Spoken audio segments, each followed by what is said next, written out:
High, আসসালামু আলাইকুম। Welcome to my channel. আজকে অনেকদিন পরে শিখলাম একটি মিনি ব্লগ নিয়ে। আপনারা সবাই জানো যে আমি একটি স্ট্রবেরি গাছ এনেছিলাম, সেটিকে আজকে একটু রোপণ করব। মানে অনেকদিন হয়ে গেছে রোপণ করা হয় না এই গানের রিহার্সালের জন্য।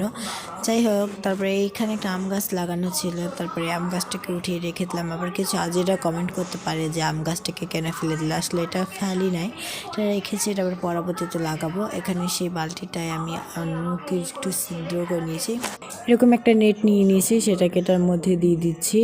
স্ট্রবেরি গাছের হলো পানিটাই সবচেয়ে মেন, পানিটা কিন্তু ধরে রাখতে হবে না, একদম করে রাখতে হবে।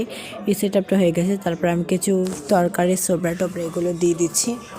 আর এটা সবাই শুনে রাখো যে আমি ফেসবুকে আলহামদুলিল্লাহ মাত্র 2000 ফলোয়ারেই আমি এই টাকা পাওয়া শুরু করছি। মানে ফার্স্ট পেমেন্ট কিছুদিনের মধ্যে উঠাবো।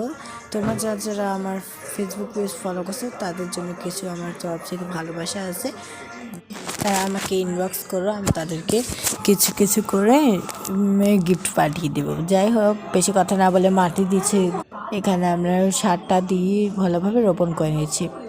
তোমরা সব স্ট্রবেরি গাছ এভাবে লাগাবে, এটা সহজভাবে। স্ট্রবেরি গাছে বেশি যত্ন করাও লাগে না, স্ট্রবেরি গাছে একটু খোল পচা পানি দিলেই হয়, আর কিছুই লাগে না। আর সাউন্ডটা একটু ইগনোর করো, টিভির সামনে বসে করছিলাম কারণ অনেকদিন পর ভয়েস লিঙ্ক ভিডিও করছি, কিছু খুঁজে পাচ্ছি না। বিসমিল্লাহ বলে আমি গাছটাকে নিয়েছি। ওয়াও, অনেক গ্রোথ হয়েছে, মাশাল্লাহ মাশাল্লাহ। আর যারা যারা আজকে সাবস্ক্রাইব করবে আমাকে একটি করে কমেন্ট করে যাবে, তাদের তাদের জন্য আমার তরফ থেকে একটি গিফট আছে।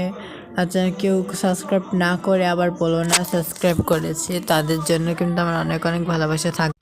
যারা যারা স্ট্রবেরি গাছ এভাবে রোপণ করতে বা রোপণ করতে চাও তারা ইনবক্স করতে পারো, মানে কমেন্ট করতে পারো। বারবার ফেসবুকের কথাই বলে ফেলছে, দেখো কত সুন্দর করে করছি। স্ট্রবেরি গাছে আরও পরিচর্যা চাইলে আমাকে কমেন্টে জানাবে। আর আজকে আমাদেরকে ভালো লাগলে লাইক, একটি কমেন্ট ও একটি সাবস্ক্রাইব করে দেবে। টাটা, আল্লাহ হাফেজ।